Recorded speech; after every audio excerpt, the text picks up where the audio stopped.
Et puis je lirai enfin dans l'évangile de Marc, au chapitre 8, à partir du verset 31,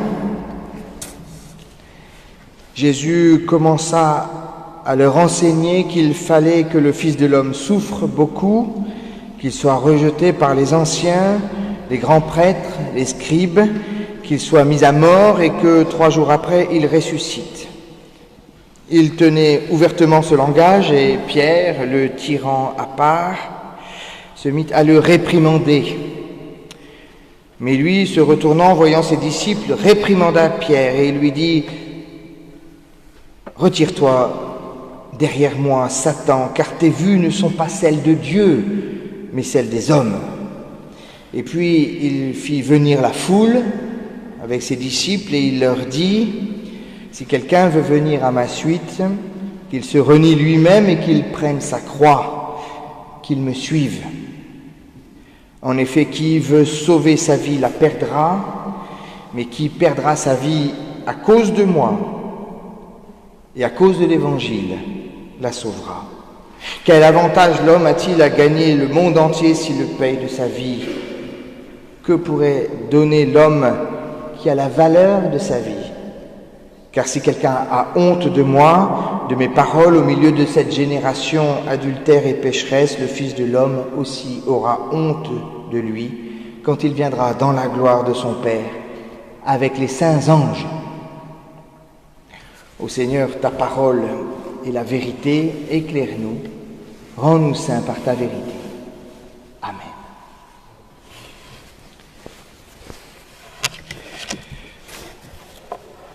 Je voudrais, chers amis, reprendre le fil de notre conversation là où nous l'avons laissé la semaine dernière. À la question « Qu'est-ce qu'une vie réussie ?», il semble que nous soyons tombés d'accord pour nous réjouir avec délectation et sans aucune retenue de la valeur et de la beauté intrinsèque, constitutive, j'allais dire originaire de notre vie. Elle constitue en soi un capital de départ qu'on peut qualifier de réussite, consacré par le regard de Dieu qui contemple et s'émerveille devant les créatures que nous sommes. L'Éternel vit alors tout ce qu'il avait fait. C'était très bon, dit la Genèse. Tel est le point de départ qui devrait en principe nous permettre de construire notre existence sur des fondations solides. Tel Job, l'homme intègre et droit du pays d'Outs, qui prospère à tous égards, 7 fils, 3 filles, des serviteurs bien plus qu'il n'en faut, plus de 11 000 têtes de bétail en tout genre, une réussite insolente qui s'étale sous le soleil. Cet homme était le plus grand de tous les fils de l'Orient. Et puis soudain, tout dérape. Savoir d'où l'on part ne préjuge jamais de là où on arrive. Et si l'on débute sous la bénédiction du Très-Haut comme Job, ne l'as-tu pas protégé, lui, sa maison et tout ce qu'il possède? Quand sera-t-il à l'arrivée? Est-il possible de rater sa vie? Étends ta main, je te prie, touche à ce qu'il possède, dit l'adversaire, je parie qu'il te maudira en face. À l'heure du bilan, la cinquantaine inquiète, ou l'heure de la retraite sonnant, quand on en vient à faire les comptes, voyez-vous, quand on soupèse le pour et le contre dans la balance de notre vie, allons-nous comme Job jouer les grands seigneurs et déclarer bravache, nu je suis sorti du ventre de ma mère, nu j'y retournerai, le Seigneur a donné, le Seigneur a repris, que le nom du Seigneur soit béni. Et si par malheur le sort s'acharne, comme le livre de Job le raconte coup sur coup, Est-ce bien vrai que, comme l'assène l'adversaire, tout ce qui possède un homme, il le donne pour sa vie, mais étend ta main et touche à ses os, à sa chair, je parie qu'il te maudira en face, dit l'adversaire. Chiche, chiche, que se passe-t-il à ce moment-là, à l'heure de l'échec cuisant, quand on se rend compte qu'on a éteint ses rêves, ravalé ses ambitions? Que se passe-t-il à l'heure du malheur éreintant, quand on a tout perdu, quand tout nous a été arraché? Ou même, que se passe-t-il tout simplement à l'heure du bilan de soi, où l'on se retrouve pauvre de tout, à prendre conscience que les cimetières sont remplis de gens indispensables et que la trace que nous laisserons dans l'histoire de l'humanité ne nous survivra pas? Allons-nous suivre le conseil de la femme de Job? Oh, arrête, maudit Dieu et meurs. Arrête là, choisis le suicide. Voilà la question que je voudrais poursuivre aujourd'hui. Qu'est-ce que cela peut vouloir dire, rater sa vie? Ai-je raté ma vie si je ne peux pas avoir d'enfants? Demandent certains couples de même sexe. Ai-je raté ma vie si, à l'heure de la grande vieillesse, je me retrouve totalement dépendant des autres? Ai-je raté ma vie si je ne peux pas choisir ma mort? À l'heure où tout le pays discute, réfléchit, négocie, avance résolument, à marche forcée sur les questions de PMA, de GPA, de suicide assisté, à l'heure où les multinationales investissent des milliards de dollars pour augmenter l'humanité, jusqu'à caresser le rêve fou de tuer la mort pour ne plus avoir à subir le malheur de Job, n'avons-nous rien à dire, nous chrétiens? Devons-nous nous résigner une fois de plus à écouter, honteux et confus, les réflexions réactionnaires et pour tout dire rétrogrades de ceux qui en sont encore à comparer les médecins qui pratiquent l'IVG à des tueurs en série? Le silence assourdissant de notre Église et de ses théologiens m'exaspère. Ne faudrait-il pas prendre la parole enfin? Ne serait-ce pas le bon moment pour annoncer l'Évangile d'une manière qui parle juste, qui touche la vraie vie des vrais gens, et qui arrête de parler du sexe des anges? Écoutez Pierre et tous ses successeurs en train de contester Jésus, qui nous annonce qu'il est nécessaire que le Fils de l'homme souffre beaucoup, qu'il soit rejeté par les anciens, les grands prêtres, les scribes, qu'il soit mis à mort et que 3 jours après, il ressuscite. Pierre fait le jeu de l'adversaire venu accuser Job. « Va-t'en loin de moi, Satan, car tes vues ne sont pas celles de Dieu, ce sont celles des hommes. » Il voudrait tellement que Jésus réussisse. Et à vue humaine, la souffrance, le rejet, la mort ne peuvent être que le signe d'une vie ratée. Commencer comme fils de Dieu et finir cloué sur une croix, impossible. Pas lui, pas Jésus. Pierre et ses sbires rêvent d'une vie sans échec, d'une vie éternelle qui échappe à la mort, d'une résurrection sans passer par la croix, d'un royaume de Dieu donné sans jugement, d'un pardon accordé sans avoir eu à le demander. Ce que Bonhoeffer appelait la grâce à bon marché, qu'on brade. Alors, puisque ses disciples les plus proches sont dans l'incapacité de comprendre, Jésus fait venir la foule et s'adresse directement à la foule. Et il explique, si quelqu'un veut venir à ma suite, qu'il se renie lui-même et qu'il prenne sa croix. Ça ne va pas être simple. Martin Luther King disait, on a tort de penser que la religion apaise, soulage, fait du bien. Ce n'est pas ce qu'apporte la religion. Avant de porter la couronne de la victoire, il faut se préparer à porter la croix. Et porter la croix, c'est porter la croix, ça n'est pas une décision que l'on prend à la légère, disait-il.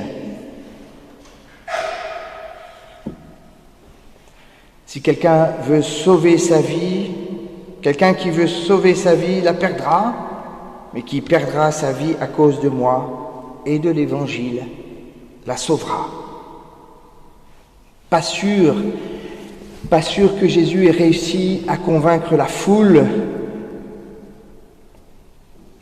C'est Jésus lui-même qui me ramène à la question, qu'est-ce que cela signifie perdre ou rater sa vie ? Puissions-nous nous poser la question pour notre propre existence. Quand j'étais pasteur à Lyon, nous avons inventé un jeu pour amener les catéchumènes, les jeunes adolescents, à réfléchir à cette question d'une manière très concrète. Nous avons appelé ce jeu le jeu de la mort. Un abondant matériel de création, de travaux manuels en tout genre est mis à disposition au démarrage du jeu.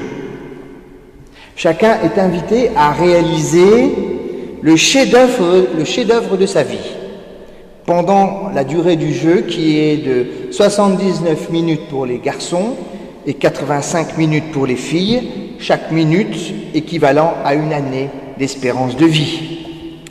Et plusieurs fois au cours du jeu, on interrompt le jeu d'une manière absolument aléatoire et chacun vient alors tirer une petite carte qui indique ce qui lui arrive. Carte vie, je continue mon chef-d'œuvre. Carte mort, tout s'arrête. Carte accident, la vie se poursuit mais avec un handicap. Les yeux bandés pour les aveugles, le chef-d'œuvre déchiré en deux pour un divorce, le bras bandé dans le dos pour un bras cassé, un verre d'eau à ne jamais renversé pour une maladie orpheline, etc., etc. Celui qui est frappé par la mort se retire alors dans une autre pièce pour écrire sa rubrique nécrologique et réfléchir à ce qu'il a vécu, ressenti pendant le jeu. Eh bien, voyez-vous, ce jeu est absolument époustouflant pour ce qu'il révèle de chacun. Toutes les psychologies s'y dévoilent. Ceux qui essayent de tricher pour essayer de rester en vie, ceux qui se révoltent contre l'injustice de devoir mourir trop jeune ou d'être atteint d'un handicap, ceux qui se précipitent pour créer leur chef-d'œuvre dans l'urgence et qui passent le reste du jeu à s'ennuyer et à ennuyer leur entourage, ceux qui ont des rêves de célébrité, ceux qui essayent simplement de construire une maison, ceux qui coopèrent avec les autres et ceux qui construisent seuls dans leur coin, ceux qui s'accaparent les matières premières pour assumer ou assurer leur réussite.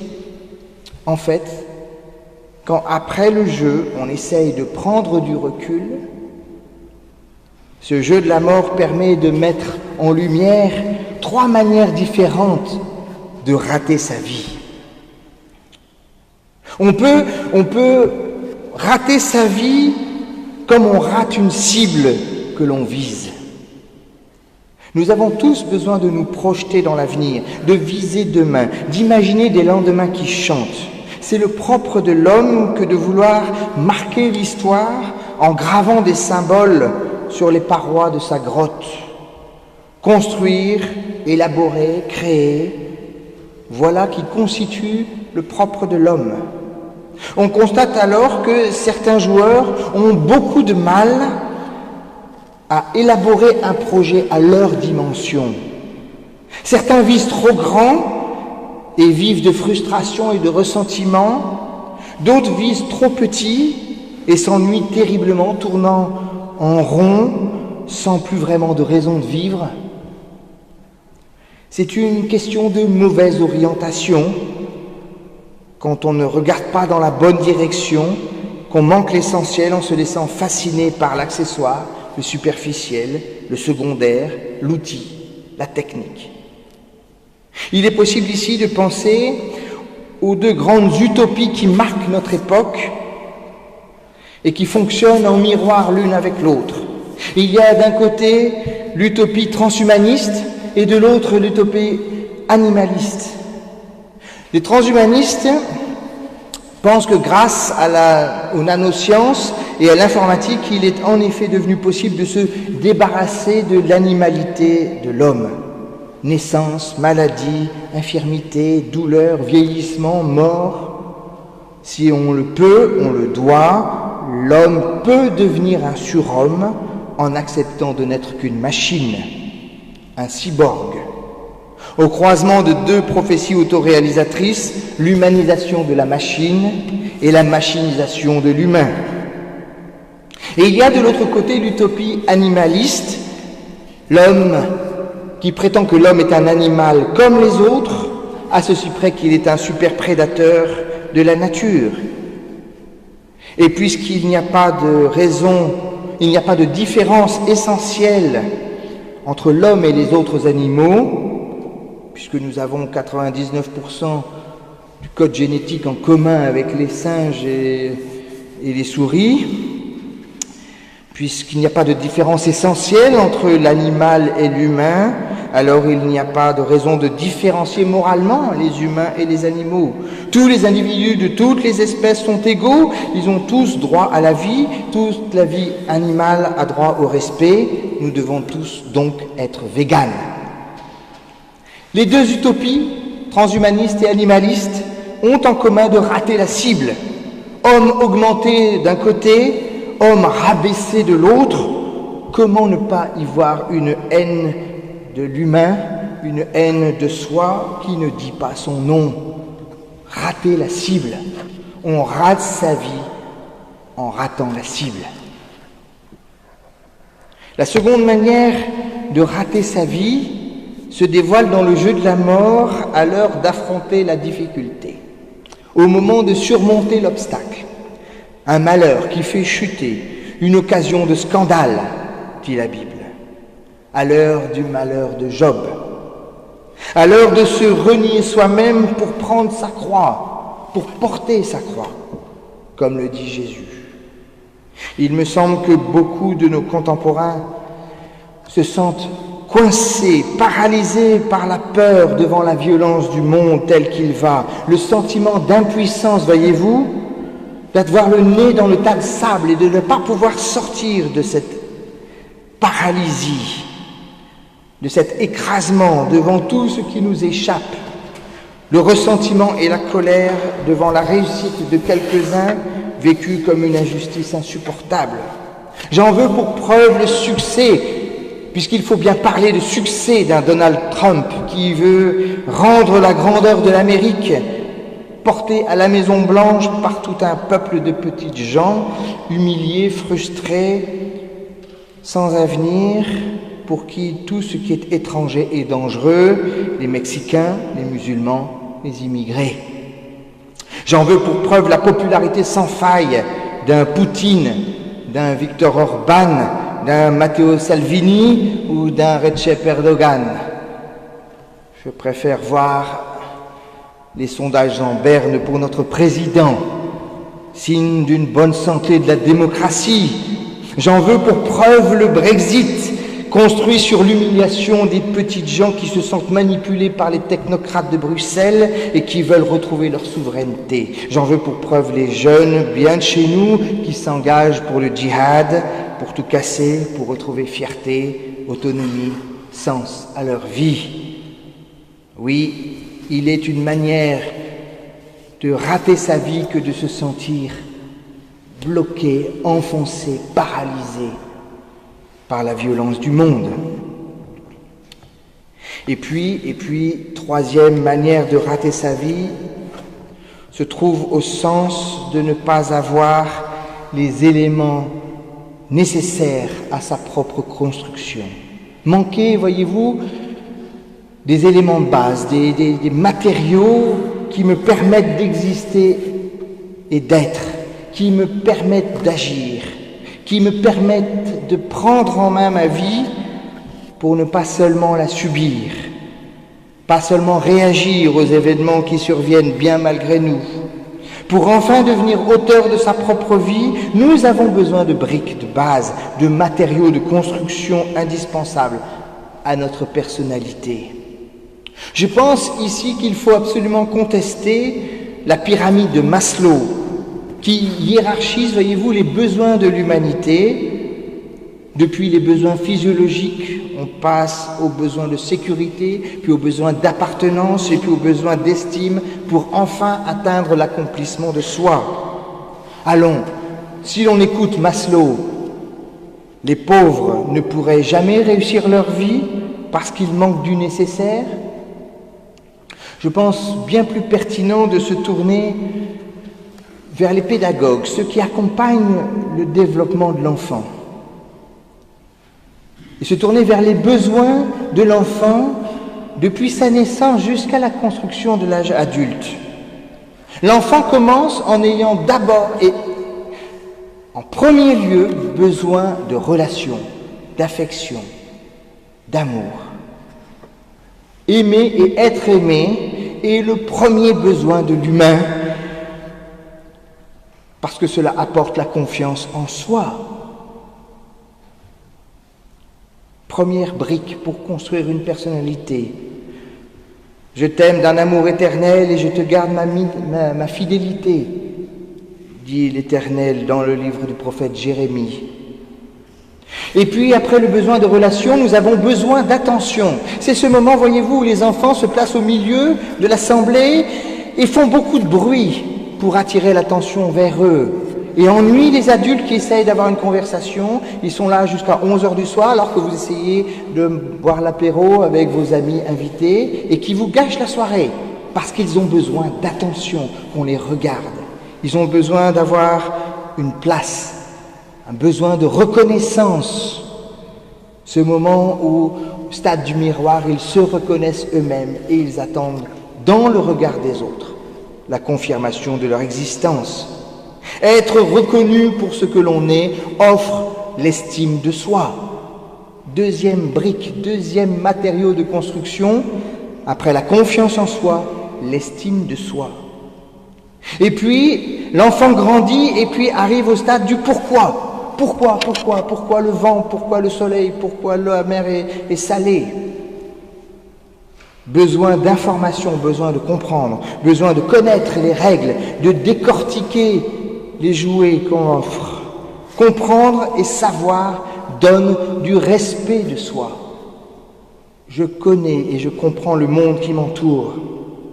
C'est très exactement ce que Jésus dit à ses disciples. Je ne vous appelle plus serviteur, parce qu'un serviteur ignore ce que fait son maître. Je vous appelle ami, parce que tout ce que j'ai appris auprès de mon Père, je vous l'ai fait connaître, dit-il. Oui, la connaissance donne le respect de soi. Et puis enfin, l'adolescent arrive au stade qu'on appelle hypothético-déductif, où il refait le monde, se crée des valeurs, réinvente. Besoin d'une vocation, besoin de savoir où l'on va, savoir se projeter dans la vie, se trouver des valeurs qui nous montrent la direction, donne de la force, donne une capacité d'action, donne une puissance de vie qui entraîne les autres. Viens, suis-moi, dit Jésus à ses disciples. Tu es Pierre et sur cette pierre je bâtirai mon église, dit Jésus à Pierre, lui donnant sa vocation. Avant de te façonner dans le ventre de ta mère, je te connaissais. Avant que tu ne sortes de son sein, je t'avais consacré. Mis à part, j'avais fait de toi un prophète, dit l'Éternel au prophète Jérémie. Voyez-vous, ce sont ces briques-là qui construisent une identité. Besoin de relations qui créent la confiance en soi, besoin d'attention et de reconnaissance qui créent l'estime de soi, besoin de connaissance et de compréhension qui donne le respect de soi, besoin d'une vision et d'une vocation qui donne la capacité à prendre en main sa vie et être acteur de sa propre vie. Et le manque de l'une de ces briques fait obstacle. On peut rater sa vie à tenter désespérément de combler un manque vécu dans l'enfance pour trouver confiance, estime, respect ou capacité d'action. Imaginez, nous avons tous en tête ces gens qui ont un besoin maladif de reconnaissance et qui asservissent toute leur action et tout leur entourage à cette seule quête d'exister enfin aux yeux du monde.